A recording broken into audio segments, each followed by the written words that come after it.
These waters, portions of which might be as deep as Mount Everest is high, may contain some of the world's darkest mysteries.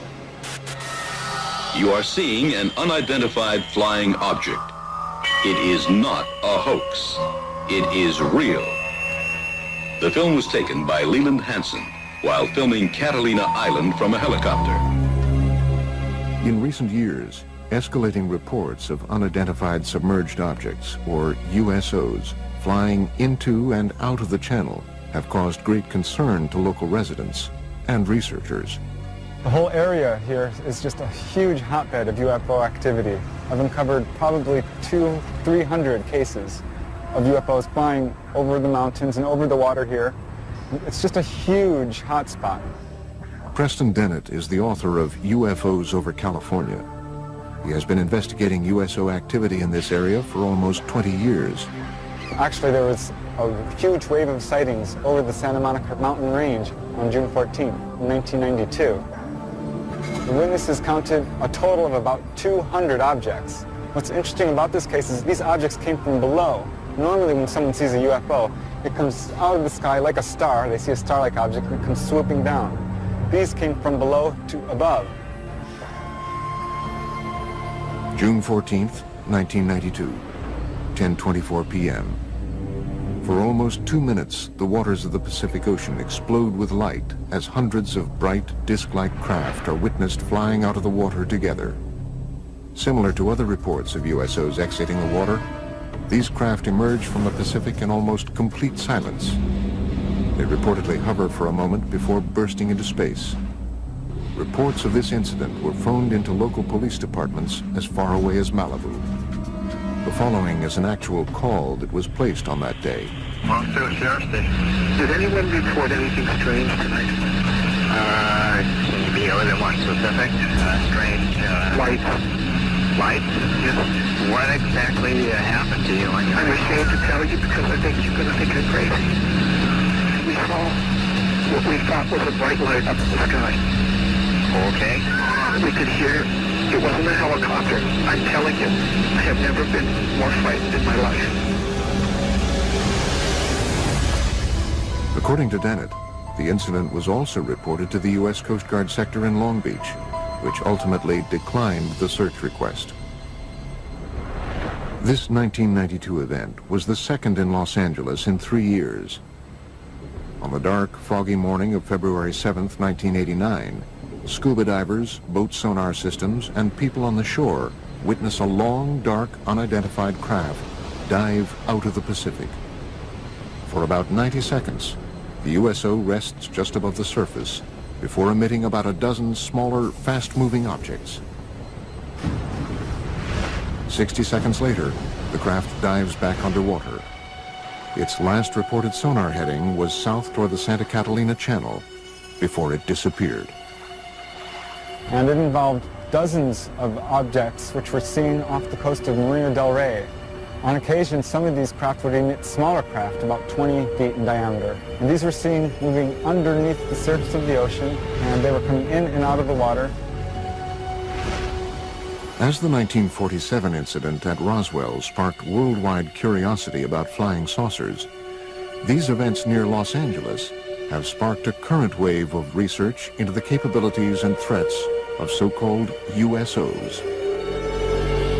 The oceans of the world covering, 70% of the planet, they hide a lot of history and a lot of mystery. There's a very good reason for a whole society of creatures, sentient creatures, advanced creatures living underwater because nobody goes there. It's fascinating to think of the underwater UFOs because they know a lot about this planet that you and I don't know. Unique to the USO phenomenon is the reported ability of these craft to multiply and break apart. One such astounding case has become known as the Golfo Nuevo event. On February 8, 1960, the Argentinian Navy is on alert as they track two unidentified submarine-like objects in its waters, thought to be American subs. Then, according to reports, the underwater objects are seen on sonar to break apart and fly out of the water. Sonar contact, 173, 438 yards. Bridge contact, sonar contact, 173, 438 yards. Two gigantic submarines sighted by the Argentinian Navy in 1960 inexplicably multiplied into 6 other submarine objects. The Argentinians were never able to catch them or destroy them because the objects simply disappeared. The case even caught the attention of the Soviet Union's most senior officials.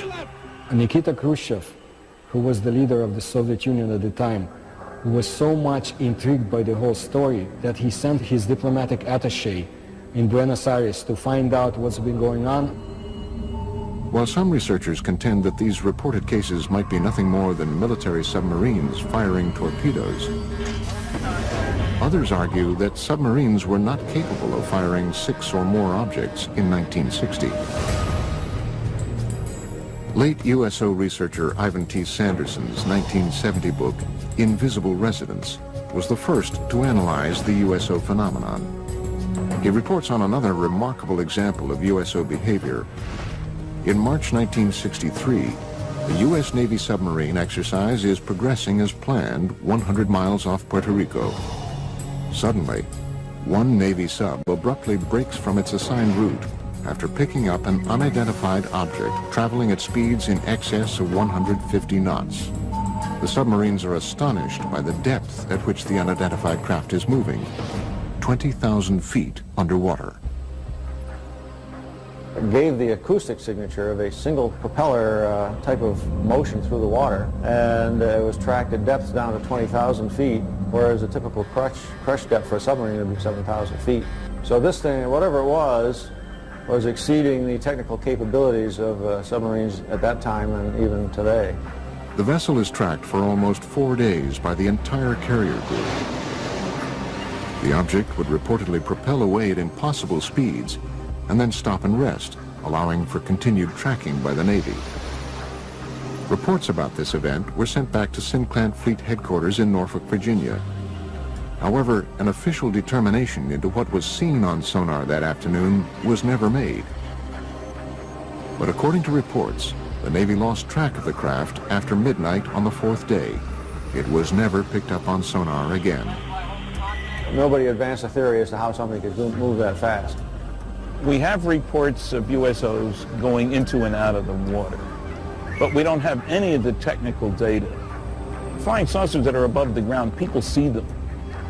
But what's underwater, the Navy sees them. And the Navy isn't talking about what it's flying.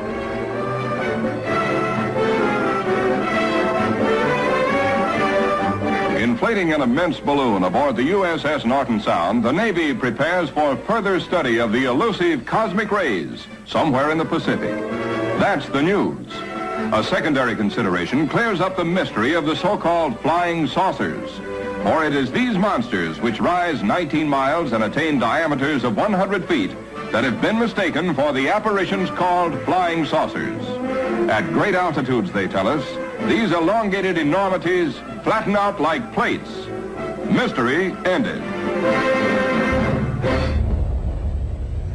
But reports from around the world continue. Another extraordinary case is reported in the international press beginning on November 11th, 1972. A fast-moving submarine-like object is picked up on sonar in the Sonja Fjord off the west coast of Norway by the Norwegian Navy, which hunts it for 2 weeks.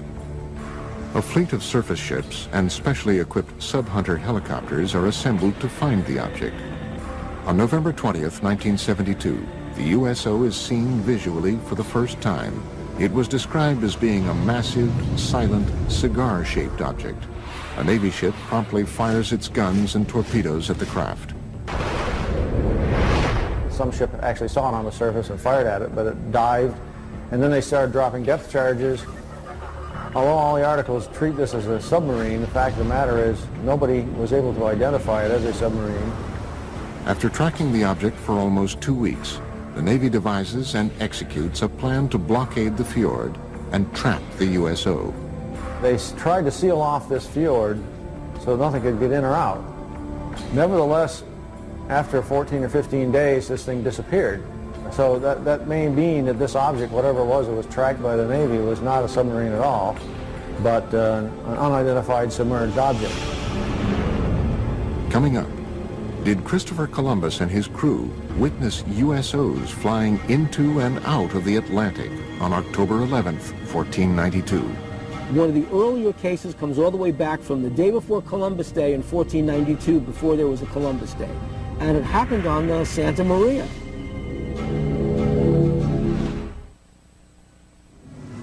October 11th, 1492, 10 p.m. A calm, clear night.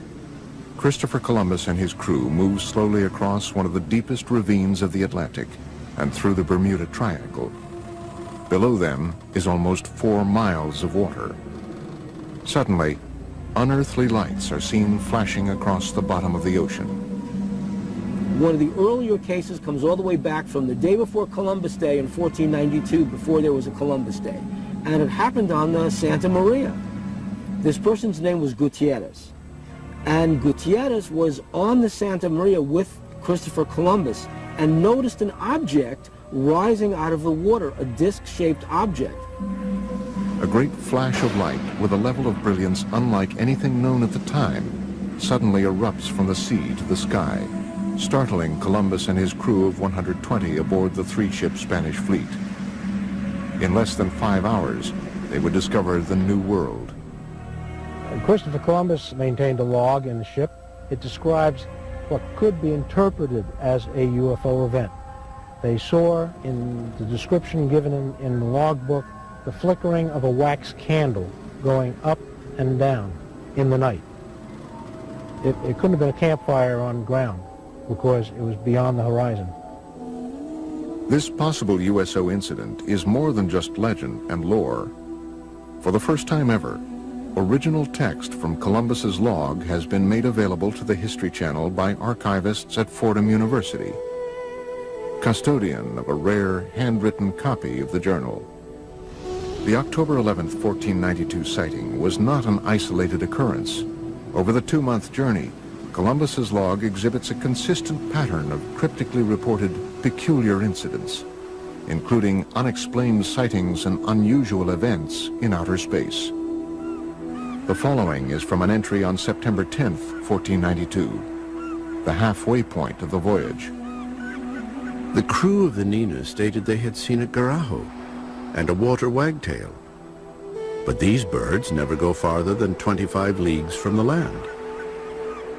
From an entry September 11th, 1492. Saw a large fragment of the mast of a vessel, apparently of 120 tons, but could not pick it up. Entries on both September 17th and September 20th indicate that stars or other unidentified lights in the sky are seen to move. The cause was that the star moved from its place, but the needles remained stationary. And from the infamous entry of October 11th. The Admiral, at 10 o'clock that evening, standing on the quarterdeck, saw a light.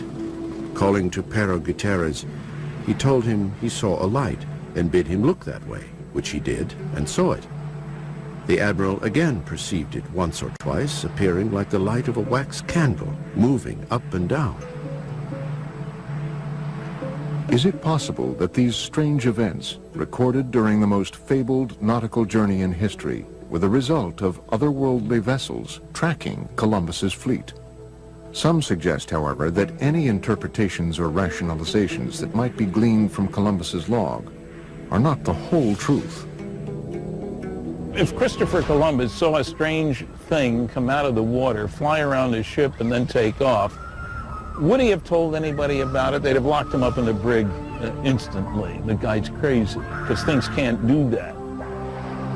One of the earliest USO reports comes from 329 BC.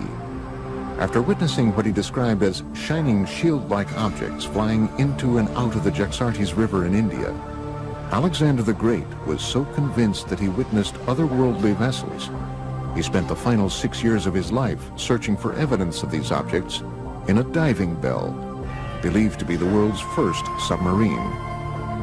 Some conclude, however, that Alexander's underwater adventures had a greater goal, finding and conquering the one kingdom that had eluded him, Atlantis.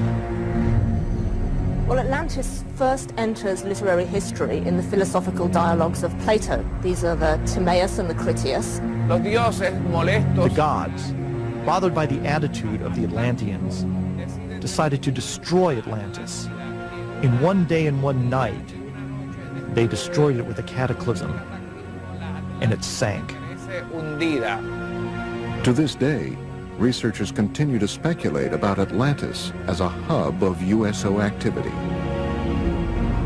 The legend of Atlantis definitely is based on knowledge, probably lost by today, of some secret underwater civilization.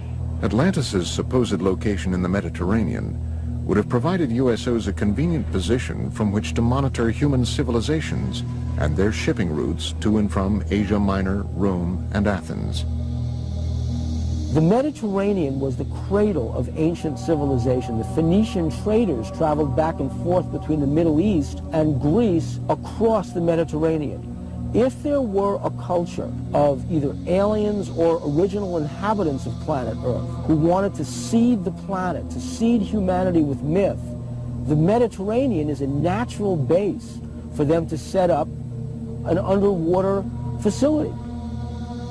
Well, I don't know if Plato was talking about unidentified submerged objects when he came up with Atlantis, but I suppose there are people who, number one, assume that Atlantis is real, number two, that it's somewhere in the Atlantic, number three, that it's buried under thousands of feet of water.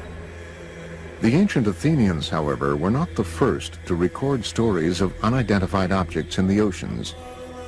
Experts believe the ancient Egyptians may have even recorded sightings in their hieroglyphic drawings. In ancient Egypt, in the temple at the city of Abydos, somebody made an inscription, a depiction of a submarine. There was another depiction of an object that looks like a helicopter. Who made it?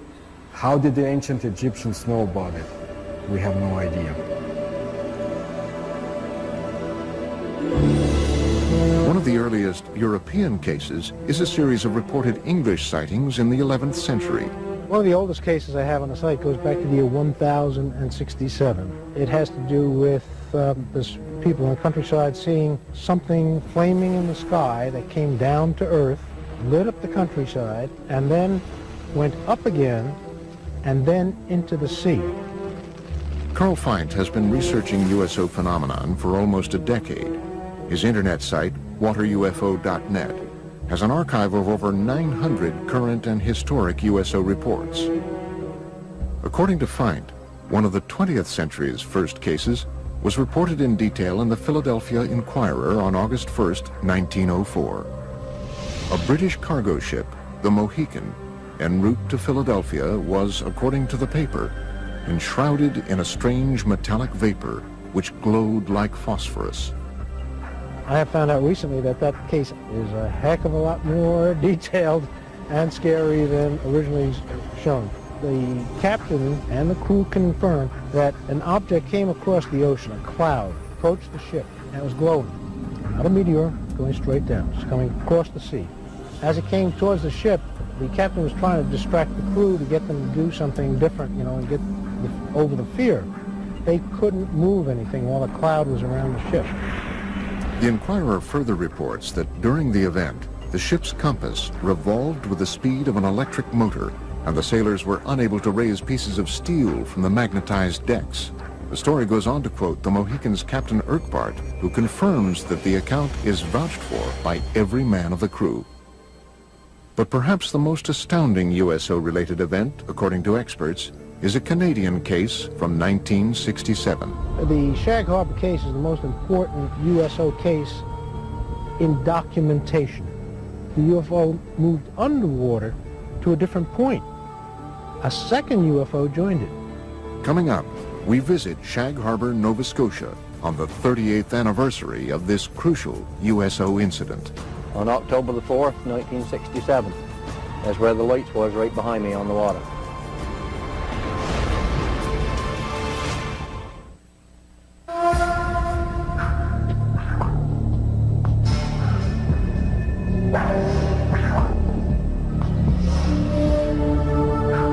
38 years ago today, October 4th, 1967, approximately 20 after 11 in the evening, something happened in Shag Harbor that became quite memorable in later years.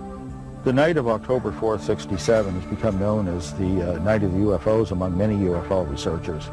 The Shag Harbor incident has become the best known aspect of that night. Chris Stiles and Don Ledger have spent the past decade researching the 1967 Shag Harbor USO incident.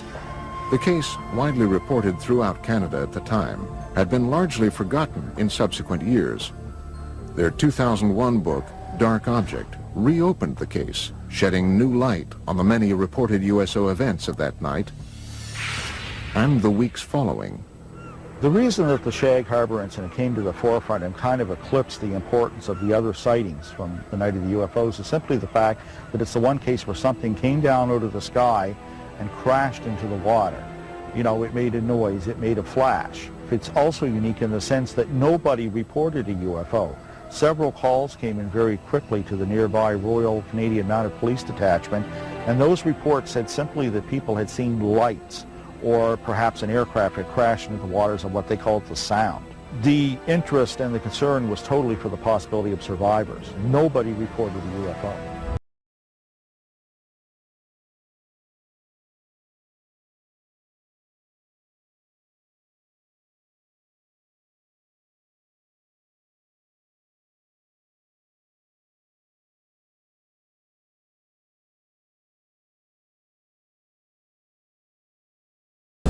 I'm not surprised now that I had seen something in the sky that night, because all over Nova Scotia, the night of the Shag Harbor incidents, there were many, many, many UFO reports. Just up around the bend, we'll be coming into Shag Harbor, and the site crowd gathered and watched whatever it was that happened here 38 years ago today. Each year, Ledger and Stiles make an anniversary trip to Shag Harbor to meet with Norm Smith, one of only 3 surviving witnesses. See the island out there? That's where it all took place, right off there. That's where we seen the light in the water. Hey, sir. You been? Good.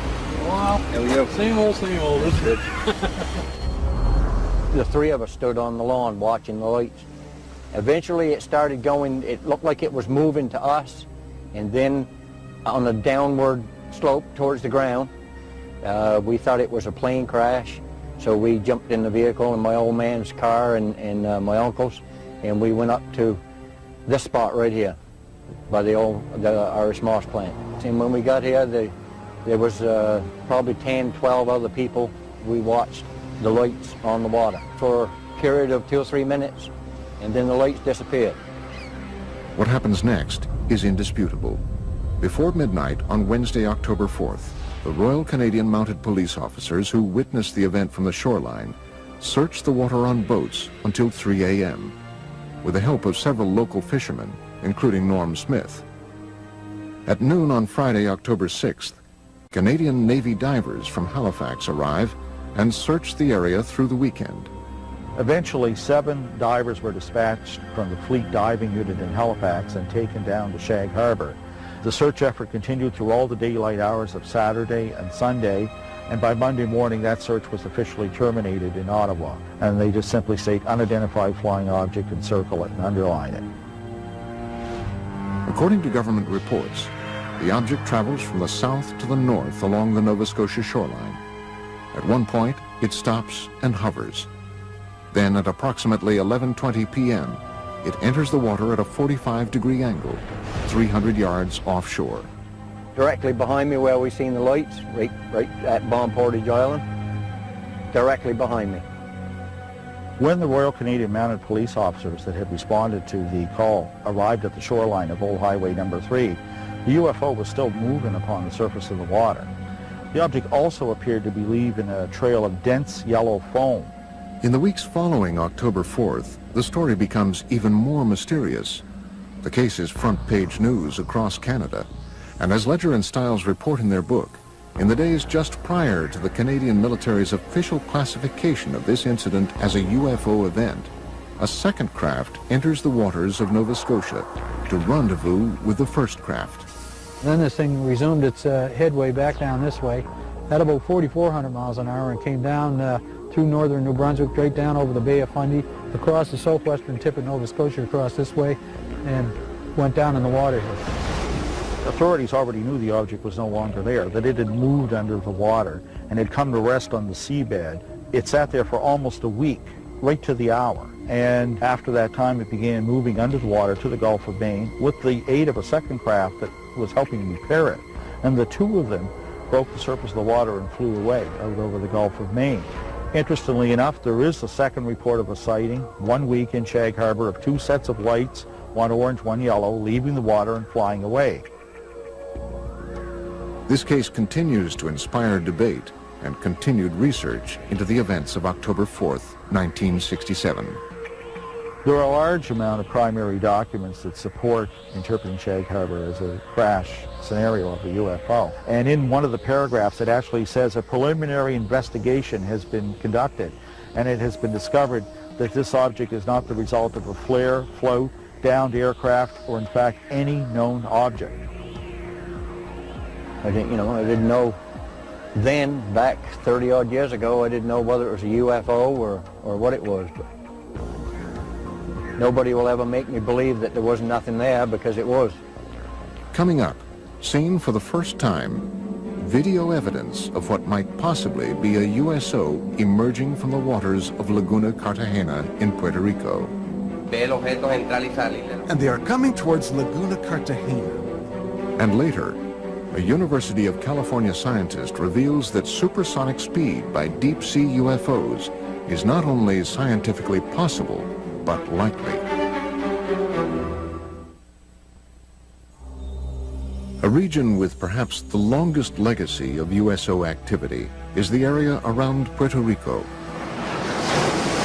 As the mysterious southern point of the Bermuda Triangle, the island has been at the center of USO debate for decades. Puerto Rico is a hot spot for underwater UFO activity, and it seems to match the pattern of other cases.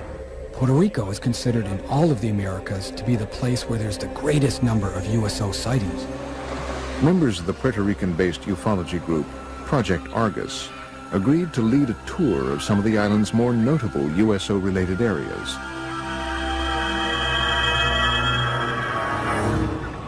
Laguna Cartagena is an isolated lake near the southwestern corner of the island. It has become linked to much of Puerto Rico's reported USO activity. I have been conducting investigations for years in Laguna Cartagena, where there's also a lot of secrecy about USOs. Laguna Cartagena since 1930 has been a place where hundreds of cases were reported of flying objects coming and going from the area. October 8, 2002, approximately 9 p.m., Puerto Rican police officer and Project Argus member Carlos Torres witnesses a red glowing USO fly out of the waters of Laguna Cartagena at an incredible speed. Then it stops and hovers just above the water. I was a witness of an object suspended over Laguna Cartagena. The military got involved because they were also witnesses. The object flew away and then back from Monte Indio. And it stopped and hovered over Laguna Cartagena. After hovering for several minutes over the area, the object was seen to crash back into the lake. Another Argus member, Giuseppe Quiñones, believes he captured the same object on videotape in 2004. I took a video on November 20th, 2004, in the immediate area of Laguna Cartagena. Seen for the first time, possible video evidence of a USO near this enigmatic lake. The brightly lit craft-like object was seen emerging from the water. Here, it hovers for almost 1 minute before flying away.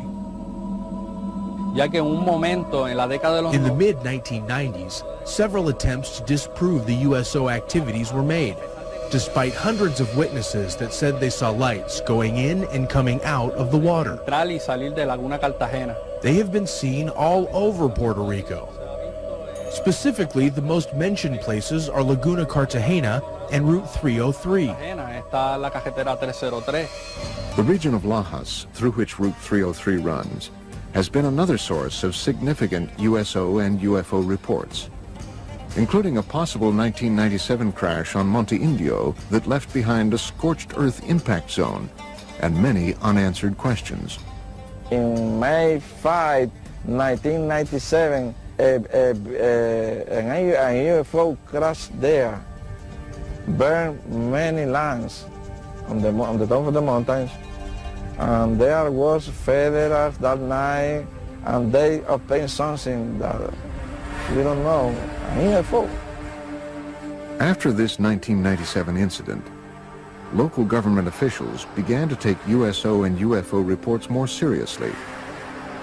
As a direct result, the mayor of Lajas, Puerto Rico, recently designated the roadway through the heart of Puerto Rico's UFO country as UFO Route 303.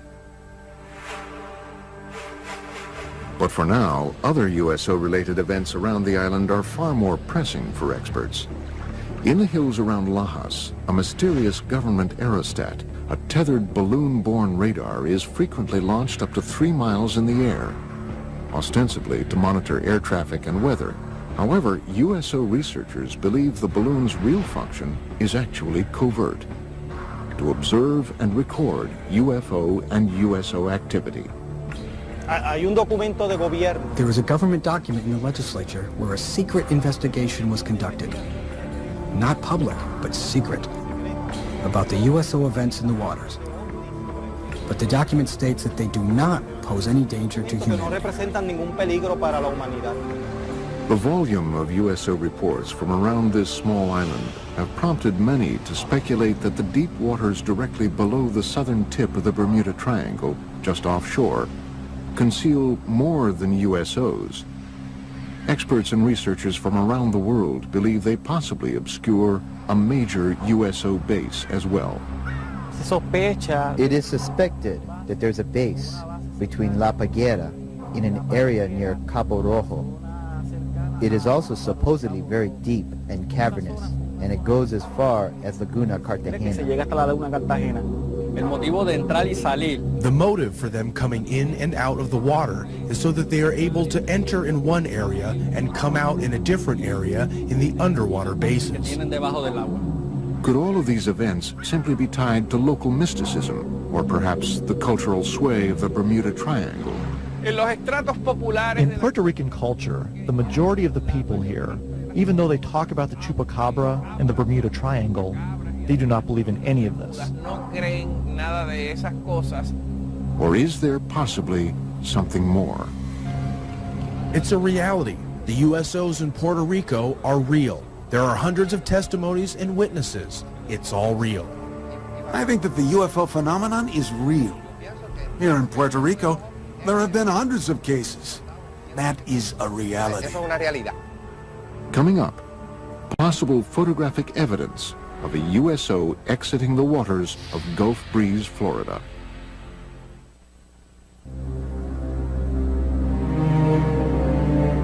It is believed that unidentified submerged objects are able to move through our oceans and seas in ways that defy all principles of modern physics. Experts are confounded by the ability of these vessels to reportedly travel at extreme depths, pass through ice with impunity, and traverse water at supersonic speed. These kinds of craft, ostensibly, can travel underneath the water because they are impervious to water, just like they're impervious to gamma rays, cosmic rays, impervious to anything that gets in the way of their traveling in space. According to all information, we are dealing with a very advanced technology. They circle ships and next thing you know, dive into the water. It's not a barrier to them. They just go from one medium to another. In late 1969, while conducting their regular Operation Deep Freeze ice-breaking exercises near Antarctica, U.S. Navy sailors aboard the USS Calcaterra reportedly witnessed an unidentified submerged object with some extraordinary capabilities. Ivan Sanderson in Argosy magazine, where he talks about an event somewhere in the Arctic when an object came up through the ice and took off. Really sort of burrowed its way through, a large submarine-shaped object at least 100 feet long is seen bursting out of the frozen ocean through several yards of solid ice at an incredible speed. But this case, however, is only one of many similar incidents reported by navies around the world. I know of one case that occurred near Leningrad. In the winter of 1976, a USO broke down through the ice, maneuvered underwater, and then again broke back out through the ice. They do melt ice. Now, if you had a meteor, the dynamics of the thing would break the ice into chunks and scatter them all over the place. With a UFO, it's a clean hole. USO witnesses have also reported seeing waterspouts beneath USOs as they exit the water, including Ed Walters, a resident of Gulf Breeze, Florida, who snapped this never-before-seen Polaroid picture of what appears to be a USO above a tornado-shaped waterspout on July 7th, 1988. So he was looking north towards Gulf Breeze across the Santa Rosa Sound, a distance of about 7,000 feet. He noticed that the water down beneath the object started to get all foamy or something. You could see it dancing around, and all of a sudden this column of water went up and contacted the bottom of it. The picture that he took actually shows that. Such cases have caused some experts to assert that USOs might possibly use water as a fuel source. There are those who feel that water is essential for the fusion process. There are a lot of cases where UFOs hover over reservoirs and small bodies of water, not only large bodies of water.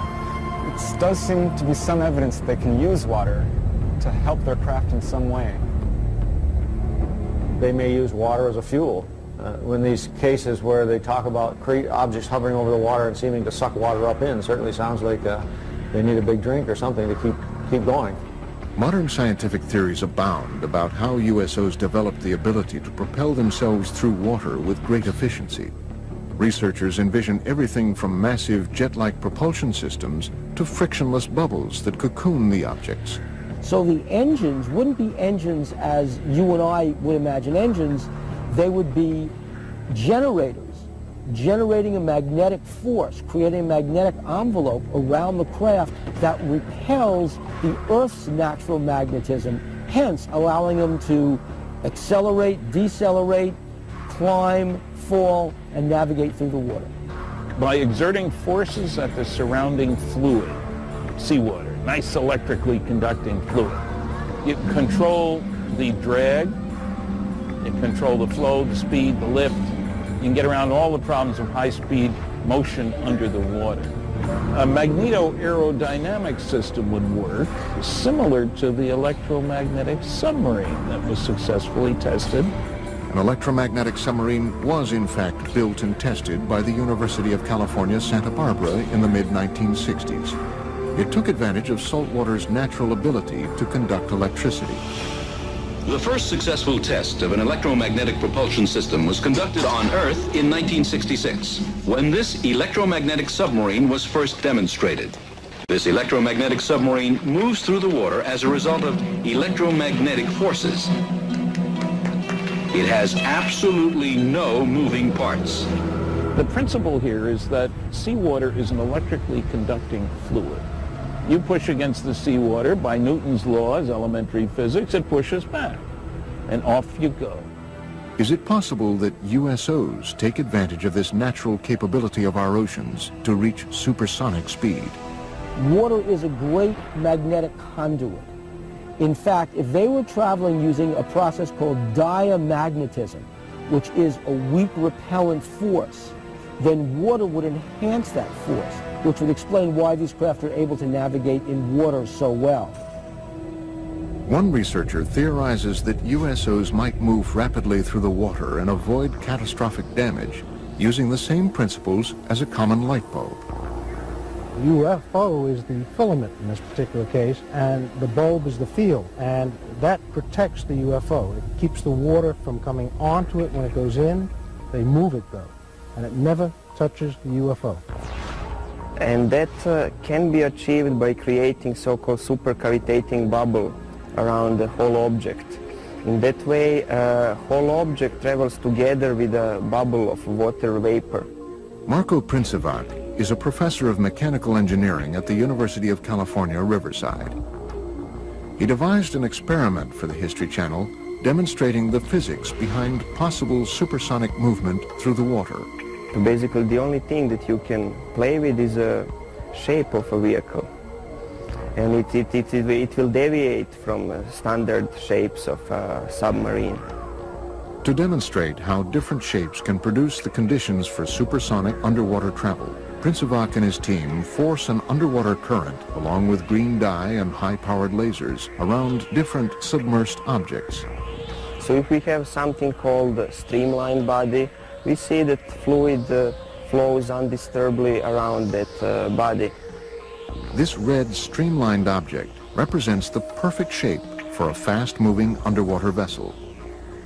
In direct contrast, the cube that is tested creates massive resistance all around the object.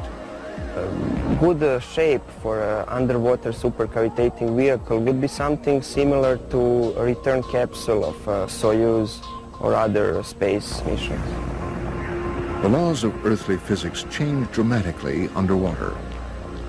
Propelling an oceanic vehicle to supersonic speeds requires an amount of power greater than what man has currently invented. A vehicle that has a 5-foot diameter and we want to go at the speed of sound in the air, we would need an engine that can produce 15,000 horsepower. For the same vehicle to reach the speed of sound under the water, we would need an engine that can produce around 1 million horsepower. While it might be scientifically possible for USOs to prowl the oceans at supersonic speed, how have these craft developed the technology required to achieve this milestone? The many mysteries of these craft may never be fully understood, and that is exactly what provokes the greatest debate and distress among investigators and researchers. I think it's easier for us to land a man on the moon or even create a moon base than to land a man on the bottom of the ocean.